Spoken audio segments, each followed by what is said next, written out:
Estamos de volta com Hora Geral nesta manhã gostosa, eu digo gostosa porque tudo que chega próximo do Natal, as pessoas sentem-se até mais receptivas, né?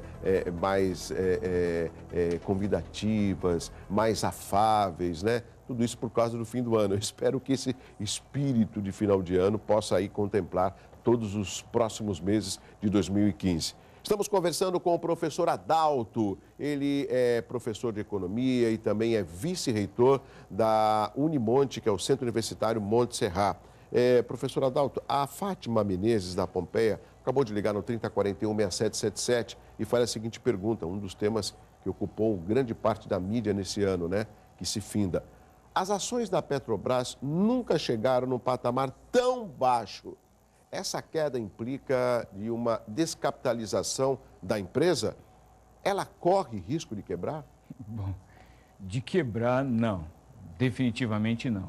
O valor de mercado dela são coisas diferentes, né? A Petrobras continua uma empresa próspera, continua explorando o pré-sal e o pós-sal, continua sendo uma empresa extremamente competente, tanto no mercado interno quanto no mercado internacional, porque nós temos subsidiárias da Petrobras fora, a exemplo da Braspetro, que faz prospecção de petróleos pelo mundo afora, principalmente em águas profundas e em águas ultraprofundas. Isso é uma tecnologia brasileira. O problema da Petrobras é que, assim, ela é e há muito tempo é a maior empresa do Brasil. Isso é muito ruim no sentido de que o Brasil tem poucas grandes empresas, né? E a Petrobras, porque você cria esse tipo de dependência.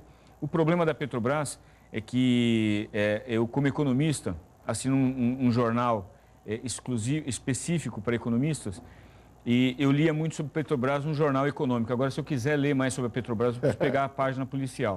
Então, isso, na realidade, mas ainda assim, acho que a Petrobras é muito maior do que os escândalos, os ninhos de ratos que foram instalados ao longo de um processo histórico. Eu também acredito que isso não tenha acontecido agora, isso é um processo que vem acontecendo ao longo do tempo, né?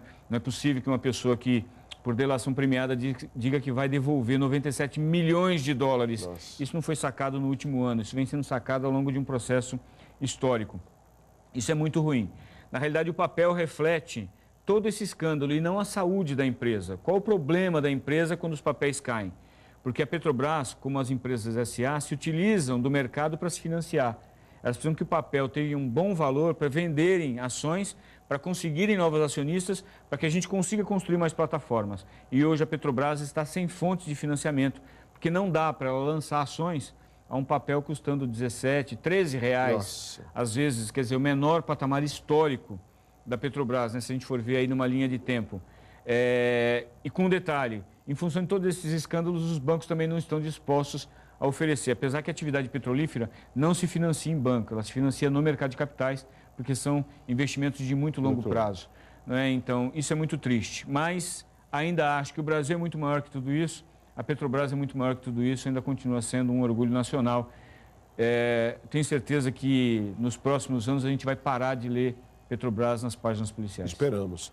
Professor Onilton Souza, do Boqueirão, o aumento do salário mínimo é proporcional à inflação? Por que o aumento do salário é pequeno e as coisas do supermercado estão cada vez com valores absurdos? Essa é a maior dúvida, maior questionamento por parte do cidadão. Lembra que nós falamos daquele temperatura e sensação térmica, né? Uma coisa é o que diz o termômetro, outra coisa é o que eu sinto na pele. Então, o termômetro diz 38 graus, mas eu sinto na pele 40. O índice de inflação, na realidade, é um índice médio, que mede a flutuação média de mais ou menos 120 itens de produtos que são essenciais para o trabalhador, só que isso medidos em território nacional.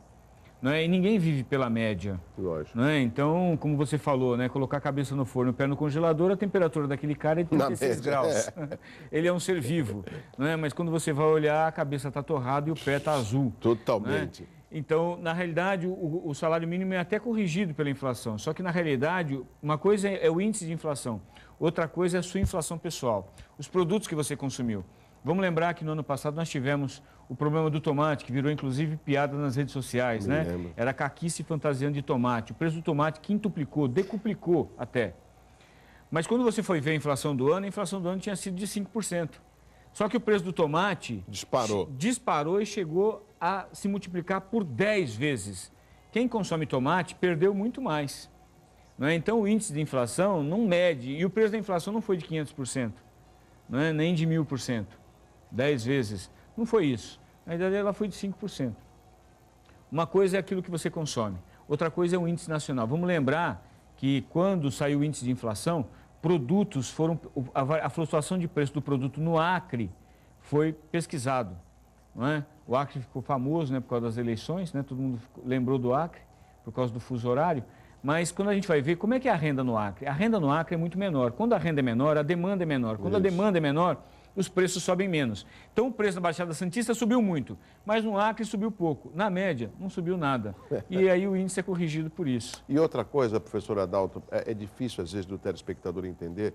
O nome já diz, é um salário mínimo, é um valor mínimo para você tentar sobreviver, né? Que não é um salário adequado. Segundo alguns estudos, eu não saberia credenciá-los, né? Mas existe uma estimativa de que o salário ideal para uma família de 4 pessoas seria na faixa de R$ 1.800 a R$ 2.400. Quer dizer, longe da nossa realidade. O salário mínimo, né? Eu quero dizer, o Instituto do Salário Mínimo, porque ele é uma instituição, ele é instituído. Ele, pela Constituição, ele diz que com aquela renda mínima, quer dizer, ninguém na economia formal e em território nacional pode receber menos que isso. E isso tem que ser suficiente para morar, vestir, comer, ir e vir, inclusive lazer, não é? Então, na realidade, a lógica do salário mínimo é bacana. O salário mínimo é uma piada, são coisas completamente diferentes. E a par disso, não pode comprar remédio, não pode viajar, não pode ter gastos extras. Quer dizer, é impossível, né? Ver a situação do aposentado, também, né? Que tem o benefício corrigido efetivamente pela inflação. Se você pegar um aposentado, só para você ter uma noção de como o índice da inflação ele não reflete a sua realidade. Se você pegar um aposentado que está nos assistindo agora, nesse momento, há 10 anos atrás, e ele já é aposentado há 10 anos, o que ele comprava com o benefício dele? E hoje, mesmo nesses 10 anos, sem faltar, no mês de abril, maio, o salário dele foi corrigido pelo exato índice de inflação. O que ele faz com o salário dele? Bom, por que a equação não fecha? Porque o índice não conversa com o seu bolso, são coisas diferentes. Exato. O índice, na realidade, é uma tendência. O problema é que nós achamos que o índice é o termômetro. O problema é que a gente acha que o termômetro vai curar. E, na realidade, quando você está com febre, o termômetro somente identifica o estado febril e não cura. Só que a gente se utiliza do termômetro para tentar se curar. Essa equação não vai dar certo. Estamos conversando com o professor Adalto, economista e vice-reitor do Centro Universitário Monte Serral, Unimonte. Professor, a Jordana Guimarães, de São Vicente, o governo não quer cumprir a meta superávit fiscal? Ou seja, o senhor poderia explicar no que implica esse não cumprimento? Ou seja, são palavras que os economistas, eles desdobram, eles explicam, eles convivem, mas para nós, população, às vezes é difícil. Superávit fiscal, déficit orçamentário, peça orçamentária, ou seja, isso tudo confunde. Eu sei que reflete no bolso de todos nós brasileiros, mas com relação a superávit primário. Vamos tentar explicar de uma forma bastante simples. Precisa de uma lousa, hein? Bem, eu precisava de um quadro, né? Mas assim, eu ganho 1.000 e gasto 900. O primeiro saldo é positivo, então ele é um superávit. Se ele fosse negativo, seria um déficit. R$100. Sobrou R$100, portanto eu tenho um superávit primário, portanto é o meu primeiro superávit. Ele é de R$100. Só que eu tenho uma dívida no banco e os juros do banco são de R$300. Então, 1.000 menos 900 me dá um superávit primário de 100. Só que depois eu tenho que pagar os juros do banco. Como os juros do banco é de 300, eu vou ter um resultado operacional real de R$200 negativos. Que é uma realidade da sociedade brasileira hoje, né? Ela gasta tudo que ganha, às vezes gasta até um pouco mais em função dos juros do banco. O que acontece? O governo ele tem que realizar superávites primários. Para quê? Tem que sobrar alguma coisa exatamente para ele pegar esses R$100 e pagar os juros do banco. Fazendo uma analogia simples, ele precisa pegar esses R$100 para pagar, amortizar os juros do banco. Que é a dívida pública, né? Que é a dívida pública. O correto mesmo seria nós termos uma contabilidade que forçasse o governo a ter um resultado operacional. O que eu ganho, ou o que eu arrecado, menos o que eu gasto, resultado primário, menos os juros do banco, tinha que sobrar 100. Então eu ganho 1.000, gasto 800, sobrou 200, pago 100 do banco, sobrou 100. Esse seria um resultado operacional de 100. Com esse 100, ele conseguiria realizar investimentos de obras de infraestrutura, construção de escolas, construção de pontes, de estádios, não importa que seja, de aeroportos, de fluxo viário para melhorar, e isso melhora a qualidade de vida das pessoas. O que o governo fez?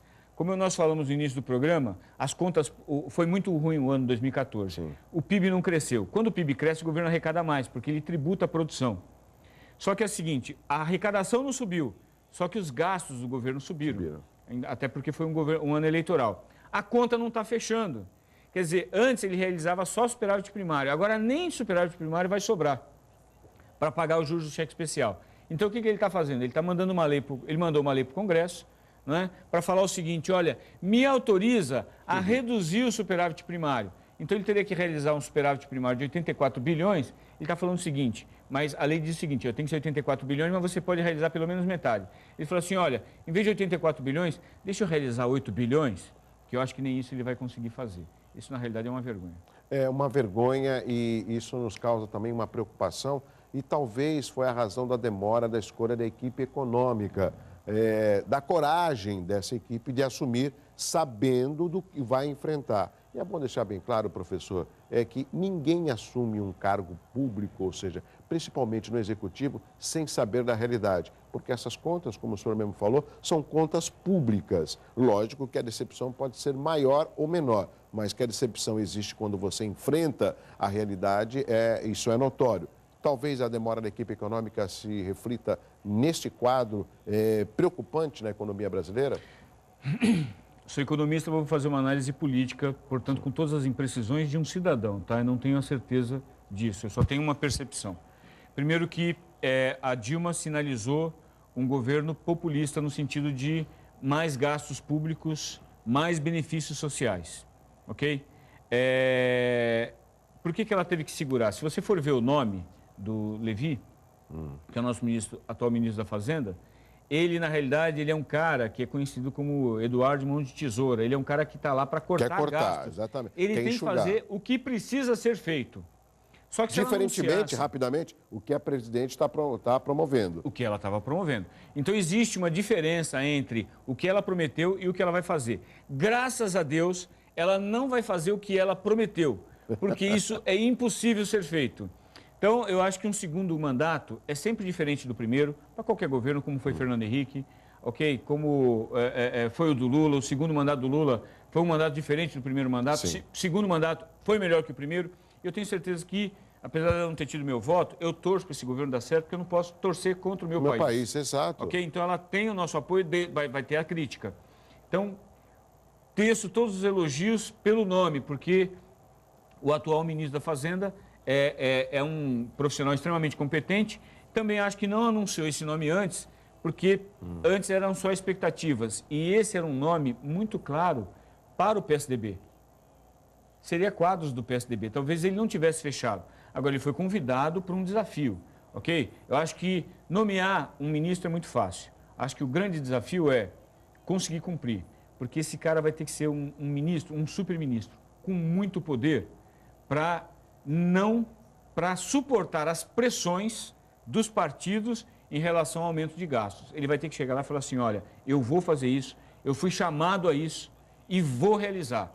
E eu tenho certeza que se a presidente não permitir que ele realize o que precisa ser feito, nós não teremos um ministro tão longevo como foi o Guido Mantega, que teve mais de 8 anos no Ministério da Fazenda. Agora, professor, tem um outro aspecto também. Alguns dos telespectadores vão lembrar a respeito de uma figura que era o secretário de Finanças aqui na gestão do saudoso Oswaldo Justo, que era o Arthur Rivot. E eu conversava um dia desse tomando um café com o Chico Lascala, que é um nosso amigo em comum, e eu me lembro que, na época daquelas discussões, o prefeito Oswaldo Justo chegava e falava assim, Rivot, estamos precisando comprar um determinado equipamento para a prefeitura. Não tem dinheiro. Não, mas preciso. Não tem dinheiro, prefeito. E o prefeito não comprava porque, de fato, não tinha orçamento do município. Lógico que era uma década de 80, era uma outra realidade, mas, ou seja, o prefeito, à época, ficava na mão sempre do secretário de Finanças para falar, olha, pode avançar ou não pode. Nesse caso que o professor Adalto comentou, me corrija, professor, é que se essa equipe econômica tiver essa autonomia de poder colocar em prática uma política austera de economia, o resultado vai ser positivo. Eu espero que não haja interferência nem da presidente e nem dos seus próximos, por não concordar, a princípio, de uma política que vai fazer um enxugamento para que mais para frente a economia possa movimentar. Esse é o meu entendimento. Eu espero também, as pressões vão ser muito fortes, eu não tenho dúvida disso. E como você falou, o prefeito Oswaldo Justo, cabe o que é um prefeito, o que é um governador, o que é um presidente. Ele é um articulador político, né, que na realidade recebe as demandas da sociedade e tenta executar um plano. Claro que ele tem um plano antes e ao longo da trajetória tem as demandas da sociedade. Eu valorizo muito mais a equipe do que o chefe do executivo. Para mim, uma boa equipe mostra o que será o próximo governo, desde que essa equipe seja forte e tenha autonomia para fazer aquilo que precisa ser feito. E não é diferente aqui no Hora Geral, que eu também conto com uma equipe capitaneada pelo Júlio Pereira. Já pensou um programa como o meu, sem cinegrafistas? Aqui tem o Anderson, tem o Carioca, tem o Alexandre, tem ali o Marcão, tem o Júlio, tem o Luiz, tem o Felipe do Master, tem a Desirê, que é da produção, tem a maquiadora, ou seja, toda essa equipe para que o telespectador tenha um programa, que não é diferente de uma equipe econômica. Sim. Não adianta só o ministro, né? Exatamente. Ele depende do staff dele que esteja afinado para que políticas públicas e econômicas também possam estar aí à disposição da população em todo o nosso país e espero de um crescimento. Claro. Professor Adalto, vou fazer mais um rápido intervalo comercial. Na sequência, lógico, eu não posso esquecer, próximo do Natal, e as contas e as despesas que a população está fazendo. Como será o mês seguinte, janeiro, quando chegar a fatura do cartão de crédito? Posso só pagar o mínimo e levando as minhas contas nesse início de 2015 ou não? Eu volto depois de intervalo com o Hora Geral. É rápido.